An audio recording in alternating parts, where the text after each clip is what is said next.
মাইটি অস্ট্রেলিয়ার বিপক্ষে টেস্ট সিরিজে মাঠে নামার আগেই এবার সুখবর পেয়েছে বাংলাদেশ দল। তবে বড় দুঃখের সংবাদ অস্ট্রেলিয়ান শিবিরের জন্য।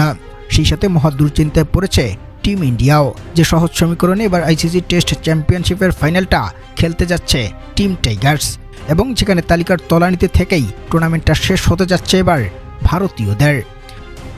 প্রদর্শক, আগামী 13 আগস্ট থেকে শুরু হবে অজিদের বিপক্ষে বাংলাদেশের 2 ম্যাচের টেস্ট সিরিজ, যেখানে বর্তমানে আইসিসি টেস্ট চ্যাম্পিয়নশিপের টিম র্যাঙ্কিংয়ে বাংলাদেশের অবস্থানটা তালিকার ৪র্থতম স্থানে। এখন পর্যন্ত 4 ম্যাচের 2টাতে জয়ের পাশাপাশি একটিতে ড্র এবং অপর একটি ম্যাচে হেরেছে টাইগাররা, এবং এতেই ওদের উইনিং পার্সেন্টেজটা দাঁড়িয়েছে 58.33-এর ঘরে। যেখানে প্রতিবেশী দেশ ভারত আছে ওদের ঠিক নিচে তালিকার 5মতম স্থানে, এবং ওদের উইনিং পার্সেন্টেজটা 48.15।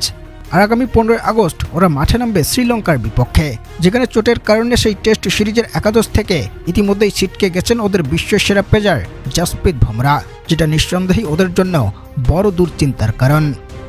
এদিকে মাইটি অস্ট্রেলিয়ার বিপক্ষে মাঠে নামার আগে বর্তমান সময়ে টাইগারদের সেরা পেসার নাহিদ রানার ইনজুরির কারণে খেলা হচ্ছে না, যেটা অফিসিয়ালভাবে নিশ্চিত হওয়া গেছে। তবে নতুন করেই টাইগার শিবিরের সুখবরটা এসেছে উইকেট রক্ষক ব্যাটার লিটন দাসকে নিয়ে। ইনজুরি কাটিয়ে পূর্ণ ফিট হয়ে দলের সাথে যোগ দিতে যাচ্ছেন এই তারকা ব্যাটার। সবশেষ কয়েকটা সিরিজে মাঠে থাকতে না পারলেও এবার অজিদের বিপক্ষে প্রথম টেস্ট সিরিজ থেকেই মাঠে দেখা যাবে ওকে। অন্যদিকে আবার অনুশীলনে ইনজুরিতে পড়েছেন অজিদের উইকেট রক্ষক ব্যাটার জশ ইংলিশ, যেটা ওদের জন্য নিঃসন্দেহে বড় চিন্তার কারণ। যেখানে মাইটি অস্ট্রেলিয়ার বিপক্ষে 2 ম্যাচের টেস্ট সিরিজের কোনো একটাতে জিতলে বাংলাদেশের উইনিং পার্সেন্টেজটা দাঁড়াবে প্রায় 70-এর ঘরে, আর তখন তালিকার 3য় স্থানে উঠে আসতে অনেকটাই সক্ষম হবে ওরা।